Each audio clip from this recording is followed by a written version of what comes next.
Right, so this weekend we had Alexander Usyk defeat Daniel Dubois for a second time, emphatically. And we had Manny Pacquiao against Mario Barrios. Pacquiao defying Father Time once again, not winning, going to a draw, but impressively going 12 rounds with a prime champion. And obviously Bam Rodriguez beating Cafu as well, stopping him in the 9th round. Bam Rodriguez is just class. But I wanted to talk about the performances, how it affects these guys' legacies, especially the first two, Usyk and Pacquiao. Where is Usyk ranked now, all time at heavyweight? Where does Pacquiao rank now, all time, with the extra achievement of longevity, which is pretty rare in boxing, especially as a fighter gets towards their mid to late 40s. But we'll start with Usyk. Usyk emphatically defeated Daniel Dubois, emphatically, even more so in the first fight. I think he dominated the first fight, but this was just pure domination. A lot was made of Dubois' improvements since the first fight, which were undeniably there. He was undeniably better, but perhaps they flatter Dubois slightly. He'd never been in with someone as good as Usyk since that fight, obviously. But I'll give him credit. Hrgović was a good win. I think Miller is beatable, but at that time in his career, it's a good win. And Joshua just didn't look good in that fight against Dubois. He just made so many basic mistakes. But going into it, you have to give Dubois the credit. They're all good wins. And going into this one, he obviously had that momentum. I never thought he stood a chance against Usyk in this one. I made videos saying how he was going to stop him again, and it was very similar to what actually happened. It just happened a little bit earlier and a little more emphatically. I saw so many people, content creators, not necessarily the experts, because the experts know how good Usyk is, and especially if you've been in there and you've boxed, you know how debilitating those feints are, how debilitating falling short out of distances. I would see so many people say, one, it was a low blow, and Dubois deserved the knockout. Absolute nonsense. Usyk would have got up anyway, and it was a low blow. But two, the way Dubois got to beat Usyk is he's just got to charge him. He's just got to push him back. He's got to use his size. It just discredits Usyk's skills to such a degree that it actually winds me up, that comment. And I think people will continue to do it because it is the way you beat Usyk. You do have to work him. But just to charge him, this whole dismissal of Usyk's power has driven me mad, to be honest with you. He had Tyson Fury wobbling all over the place in round 9. Joshua in round 12. Dubois, he stopped him twice. Absolutely starched Tony Bellew. You had Michael Hunter all over the ring. Stopped Marco Huck. Like, these are, do you know what I mean? He hasn't got the highest knockout ratio, but put guys in with the very best early on. They're not going to. These guys are just super tough. But basically, Dubois went out to establish his jab. He looked massive, to be honest with you. The size difference is just so obvious when Usyk's fighting a heavyweight. It's incredible. But he looked massive, and he went out and he instantly, just quite basic, but boom, went out to jab. Claimed the centre of the ring. It's 100% the right thing for Dubois to do. Let this more skillful, more evasive guy know, I mean business this time. I'm coming off of these knockout victories, and I'm going to get you. And for about 5 seconds, you sort of thought, oh wow, Dubois come out here and he means, do you know what I mean? He's come out with purpose. He means this. He's got intent. And Usyk sort of backed up where he's very comfortable, fainting, went low and shot this jab from the right, from the southpaw stance. And Dubois, it just landed so clean. And as soon as he done that, I thought he's already won the jab battle. He has already nullified Dubois' biggest tool. And really from there, he just took over. The constant feints is what Dubois was lacking. That's what I said going into the fight. You can't just jab Usyk, you've got to feint, you've got to throw as he throws. You've got to catch him, otherwise he's too clever. Usyk's constant feints were throwing Dubois off, left, right and centre. Because it's rather than just that, where you see the shoulder twitch, because a professional boxer won't react to the hand, won't react to the eyes. You react to the shoulder twitches here. So when the jab comes, you look there, boom, you see the shoulder twitch. But when you're fainting and your shoulder's constantly twitching, you don't see it coming. And that's what Usyk's such a master at. So he instantly won the jab battle, instantly. And Dubois looked pretty much out of his depth early on. When he cornered Usyk, he just couldn't pin him down. And this fight basically relied on whether Dubois could work his jab well. Usyk instantly nullified it with the jab battle, landing his own jab. But more importantly, this was a fight of footwork. Footwork dictated who won this fight. And every time Dubois threw that jab, Usyk slipped to the outside, took his lead foot outside Dubois' lead foot and pivoted off. It gave him that boom, right hook that you can throw over, or like the Manny Pacquiao shot, when you lean, you throw the left hand in there, or the left hand to the gut. And Dubois, for the rest of the fight, was just going in straight lines and hitting here where Usyk's head should be, when really Usyk was always here. It gave Usyk the escape, but more importantly, and this is what I just said about Dubois, his foot not being in the right position to land the shot. Usyk had his foot right in the correct position to be able to land a right hook or curl that left hand with his whole body transition through. And that's what you saw happen. You cannot just charge Alexander Usyk. He is too good. He is 6'3", nearly 20 stone, something like that. And he hits clean. So if he's gonna catch you with counter shots, get his foot in the right position, he's gonna knock you out. And that's exactly what happened. And it was extremely impressive. It was clean, brutal, and it's just testament to the great man. The man is a beast. And he now has 6 heavyweight title wins against 3 different opponents. He's beaten them all twice. So now this goes to what's next for Usyk. He's got that one more fight. I think if you're looking at a legacy point of view, again, I said this in the pre-fight preview, but you look at someone like Holyfield. Like, people love dismissing Holyfield now. It's just, recency bias does my nutting, because I'm almost certain people that dismiss these fights don't actually watch what they've done.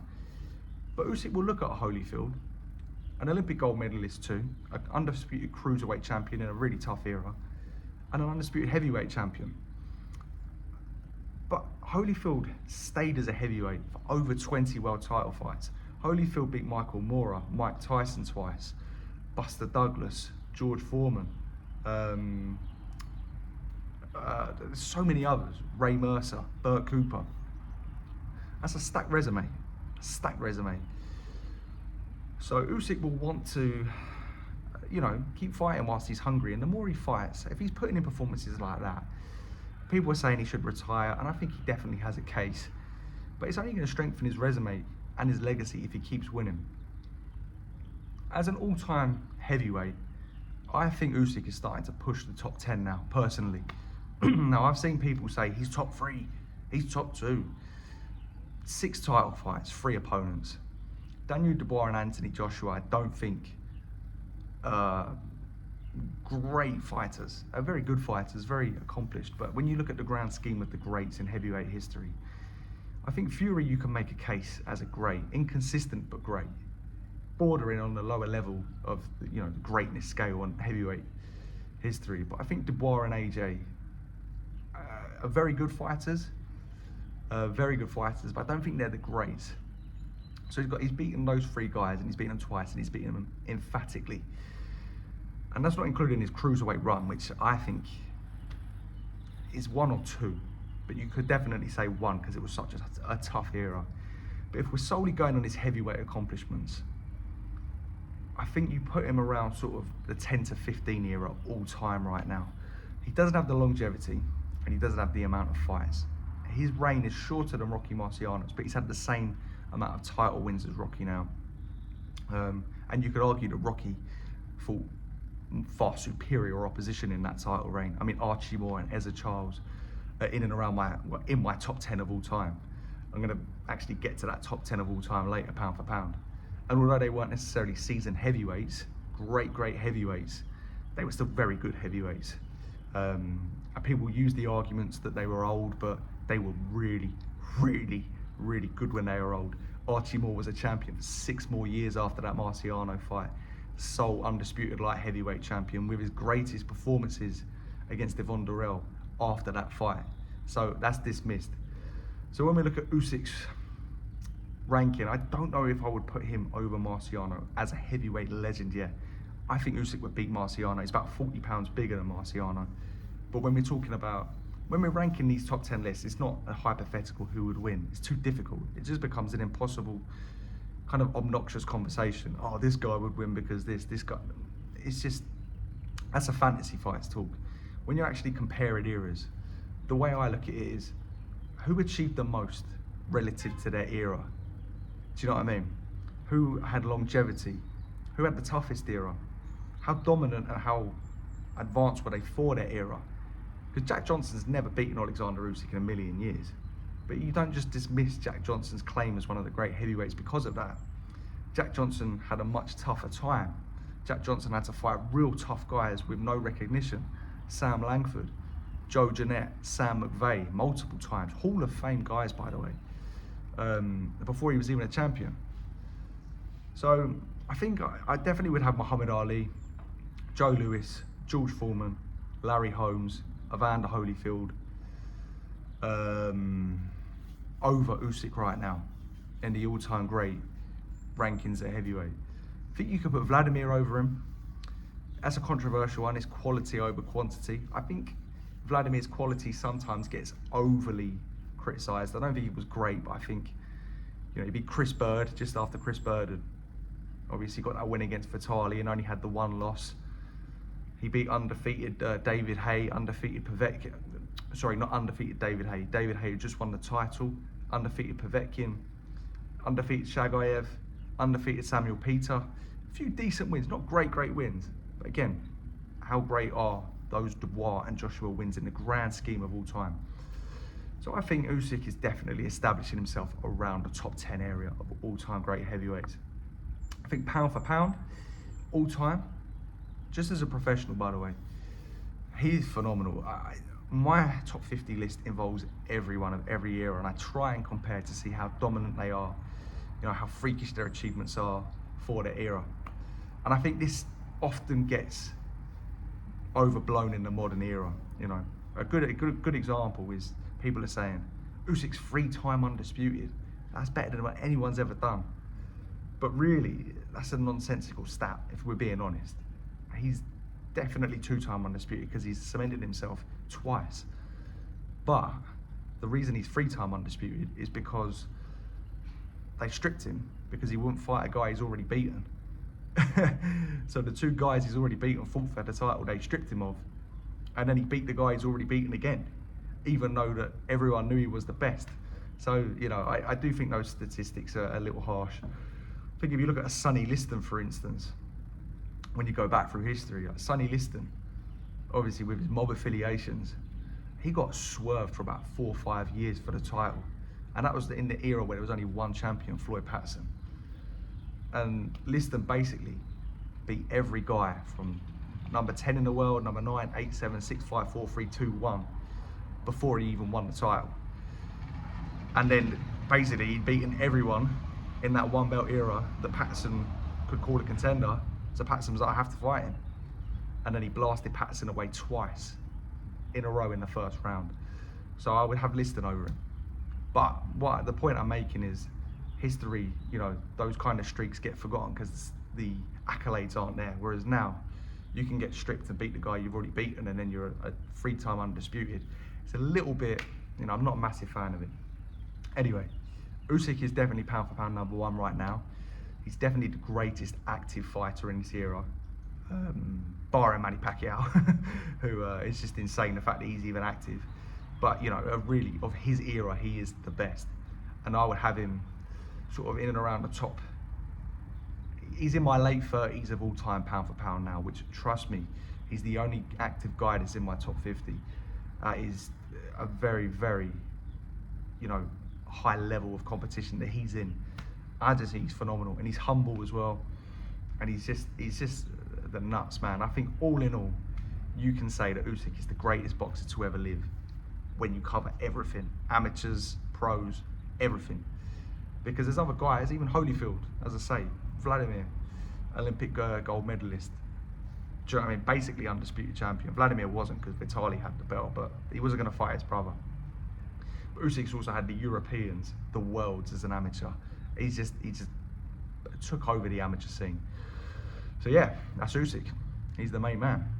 But moving on to Manny Pacquiao. I mean, Manny Pacquiao is I thought he was going to lose quite comfortably to Barrios.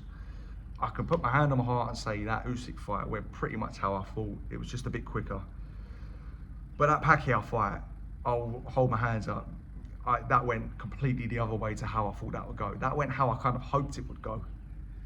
Because I do like Pacquiao. I think he's amazing. I think Pacquiao is like a modern day Harry Greb, right? If there was no footage of him, say you plonked Pacquiao like 100 years in the past, and there was no footage of him, and all we saw was that shadowboxing with him a few weeks ago, where he didn't look great, and you saw beating world champions or at 40, beating, do you know what I mean, taking world champions at 46 all the way, 10 division champion, through a million punches, you'd be like, nah, that's not possible. Like, Pacquiao is a modern day enigma.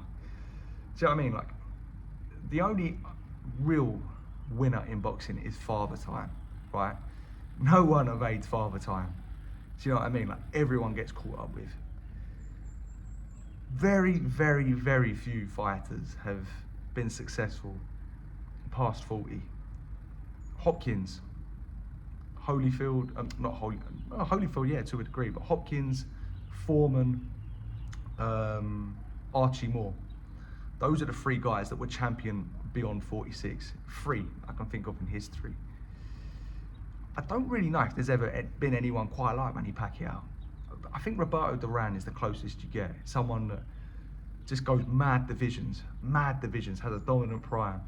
Duran's prime is so understated because I don't even know why, because I think he's one of the GOATs. I mean, he beat Ernesto Marcel at featherweight as a teenager, beat all the lightweights, beat the great welterweights, and went 72-1. Do you know what I mean? That's a 5 division span. And then, you know, over a decade later, in his, you know, coming close to 40, beat Iron Barkley at middleweight, beat Davey Moore, went the distance with Hagler. And then in his 40s, beat Jorge Castro, moved up to light heavyweight. Do you know what I mean? Boxed Hector Camacho, dropped Vinny Paz. So Duran is like the only one that I think is sort of reminiscent of Pacquiao, with everything considered: longevity, the skills, the ferocity, just the wars, the resume. But when we look at Pacquiao, I think Manny was 3-0 by the time Barrios was born. Do you know what I mean?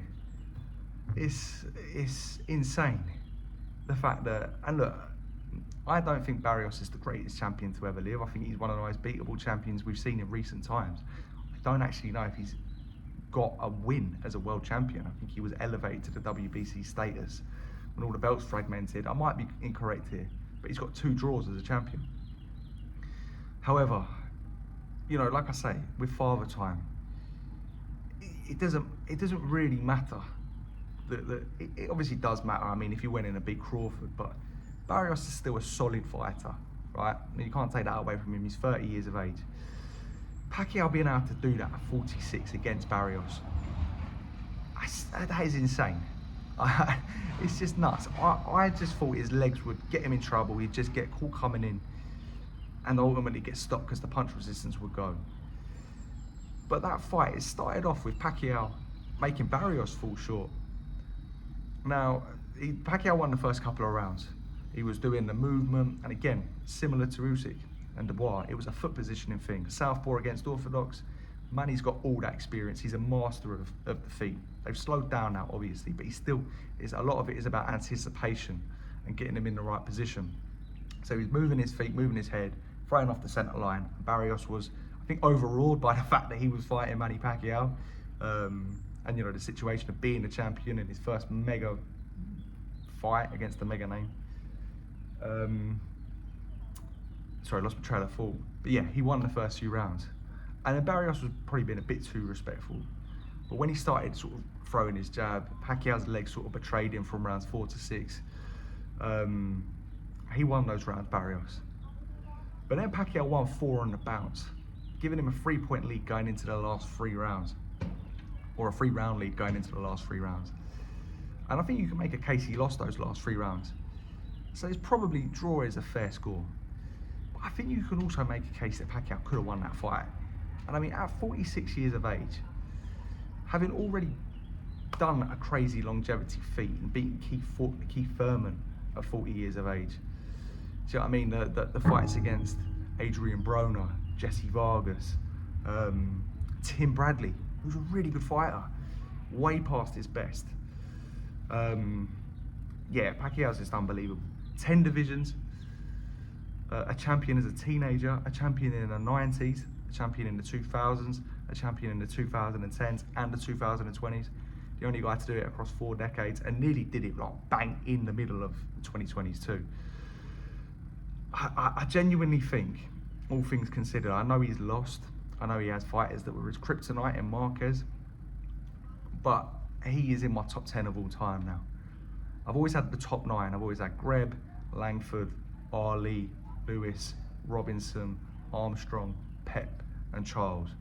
But I think Pacquiao is in my top 10 of all time with those names now. 1, because the weight divisions, even being competitive across 10 weight divisions is a joke, let alone dominating. 2 is that prime, 2005 to 2012, the way he massacred Morales and Barrera. Barrera was probably the second best fighter of that era, by the way, 2000 to 2005. He had beaten Hamed, he had beaten Morales, he had beaten Tapia, Ayala, Kelly. He was on a run at form when Pacquiao blasted him. Pacquiao then blasted Cotto, De La Hoya, slightly weight trained, whatever. Hatton, David Diaz, Margarito. Conquering 5 divisions in 5 years, 4 lineal titles is a joke. But those wars as well. And then like to think that's 20 years ago. And then even 6 years ago, he's beaten Thurman. Do you know what I mean? The longevity, the coming back, do you know what I mean? The Bradley wins, the 30+ fights against world champions, the fearlessness. With those weight jumping feats and that longevity, I just think Manny's just a freak, and I'm going to put him in my top 10 of all time now. He is at number 10 for me. And that is over guys of his era. And he's the highest of his era, in my opinion. I don't think he was the best. I think Mayweather was better. I think Mayweather was a better boxer.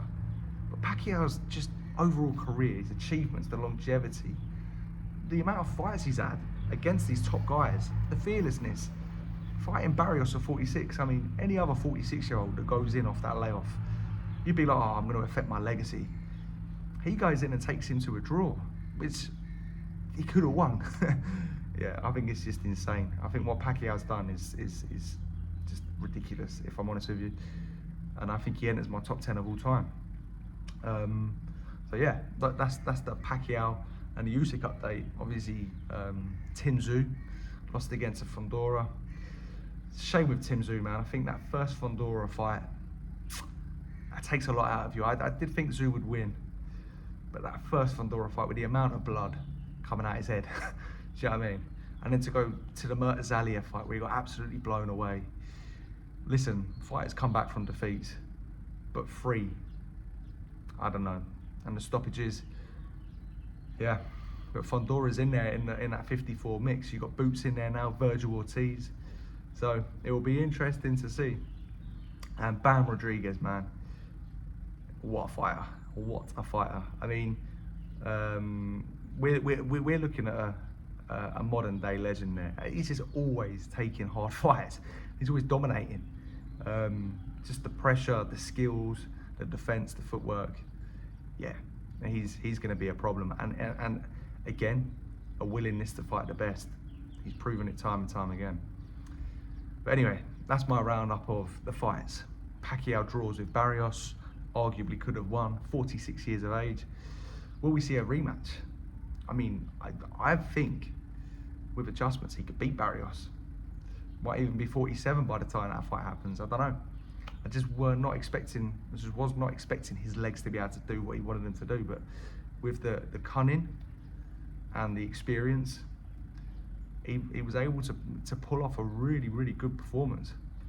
And Usyk cements himself as the best fighter of his generation, pound for pound. Let me know where you think Usyk ranks all time in heavyweight. Let me know where you think Pacquiao ranks all time, pound for pound, and what you thought of this weekend's performances.